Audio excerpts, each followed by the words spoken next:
Hello and welcome. स्वागत है आप सभी का डब्ल्यूएस स्टडी पॉइंट में। इस वीडियो में हम लोग बात करेंगे जेपी मूवमेंट, जयप्रकाश नारायण जी के द्वारा चलाया गया संपूर्ण क्रांति।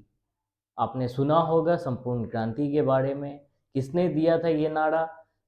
तो दिया था जयप्रकाश नारायण जी ने।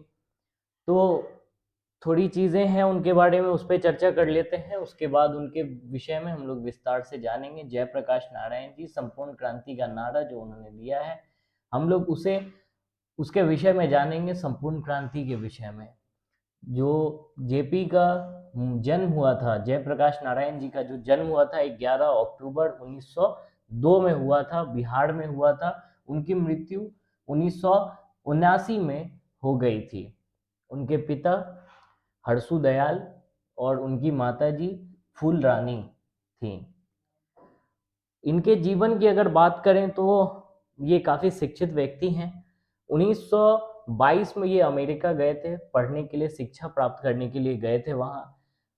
इतना आसान नहीं था इनके लिए अमेरिका जा कर के शिक्षा प्राप्त करना, अमेरिका जाके पढ़ना। वहाँ काफ़ी मुश्किल भरा था। वो जब अपने जीवन के बारे में जो खुद बताया करते थे, वो ये बताए कि अमेरिका जब मैं गया तो वहाँ मैं खुद के दम पर, खुद के बल पे मैं पढ़ता था, क्योंकि मैं वहाँ काम भी करता था और पढ़ाई भी करता था। मुझे दोनों चीज़ों को करना पड़ता था वहाँ। तो जो जेपी मूवमेंट है, हम लोग इसकी अगर बात करें तो उससे पहले हम लोग पूरी चीज़ें उनके विषय में थोड़ी सी चर्चा करते हैं। जिसके बारे में ये है कि वो अमेरिका गए, वहाँ से जब वो वापस आए तो 1929 में वो कांग्रेस में शामिल हो गए। और कांग्रेस में शामिल होने के साथ ही वो सविनय अवज्ञा आंदोलन में भी भाग लिए थे। उन्होंने भाग लिया और भाग लेने के बाद वो इसमें जेल गए। इस कारणवश आपने सुना होगा कई स्वतंत्रता सेनानियों को जेल जाना पड़ा था, उनमें से जेपी भी थे जिन्हें जेल जाना पड़ा था। सोशलिस्ट पार्टी का गठन उन्होंने किया था, और सोशलिस्ट पार्टी का गठन ही किया नहीं किया बल्कि साथ ही उन्होंने 1939 और 43 में पुनः वो जेल भी गए थे। ठीक है। उसके बाद 1952 में प्रजा सोशलिस्ट पार्टी का गठन किया। 1954 में उन्होंने विनोबा भावे के सर्वोदय आंदोलन में भी उन्होंने शामिल हुए, उनसे जुड़े। और ये चीज़ है जो उनकी संपूर्ण क्रांति का जो नारा है, उन्होंने जो संपूर्ण क्रांति का नारा दिया है वो क्या है? तो दरअसल एक वक्त है, ये हम उस पर भी बात करेंगे। कब? जान लीजिए, 5 जून 1974। स्थान है पटना का गांधी मैदान। गांधी मैदान में जेपी एक भाषण देते हैं जो ऐतिहासिक भाषण रहता है, जहां उन्होंने संपूर्ण क्रांति का नारा दिया था। संपूर्ण क्रांति, उन्होंने कहा क्रांति, संपूर्ण क्रांति। क्यों कहा संपूर्ण क्रांति?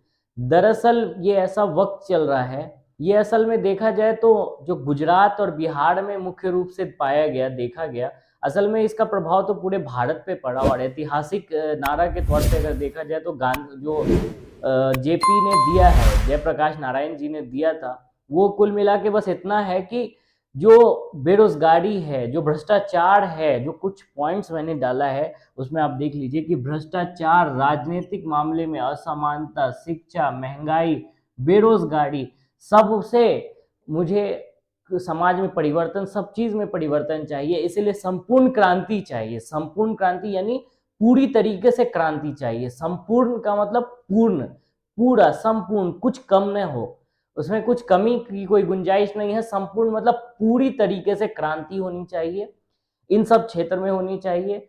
ये वक्त है जब 1974 में, 5 जून 1974 को जो गांधी मैदान में, पटना के गांधी मैदान में जेपी ने जो अपना संपूर्ण क्रांति का नारा दिया, पूरी लाखों की संख्या में वहां पर गांधी मैदान में सब उपस्थित थे। उसमें अधिकतर युवा थे।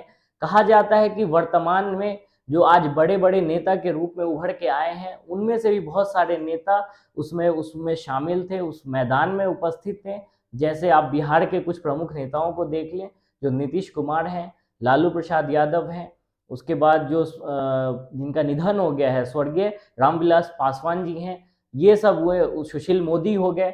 ये सब कुछ नेता हैं जो उस समय में उस मूवमेंट से जुड़े संपूर्ण क्रांति जो कांग्रेस के विरोधी थे, कुल मिलाकर के ये जितने भी थे ये कांग्रेस के विरोध में थे, कांग्रेस के समर्थन नहीं थे। ये जो जेपी हैं ये भी कांग्रेस के विरोधी हैं। ये कहते हैं कि इंदिरा गांधी से मेरा कोई व्यक्तिगत मामला नहीं है, व्यक्तिगत मेरा कुछ उनसे कोई मतभेद नहीं है, लेकिन उनकी नीतियों से मेरा भेदभाव है या उनकी नीतियों का मैं विरोध करता हूं, उनकी नीतियां मुझे पसंद नहीं है। इसी के बाद जब एक वक्त ऐसा आया कि जब छात्र लोग और अन्य लोग जब इस चीज के लिए खड़े हो गए कि पूरी तरीके से क्रांति आनी चाहिए, समाज में बदलाव होना चाहिए, तब जब इंदिरा गांधी को अपने सत्ता का डर सताने लगा कि नहीं शायद सत्ता गिर जाएगी, तब 1975 में इमरजेंसी लगा दिया गया।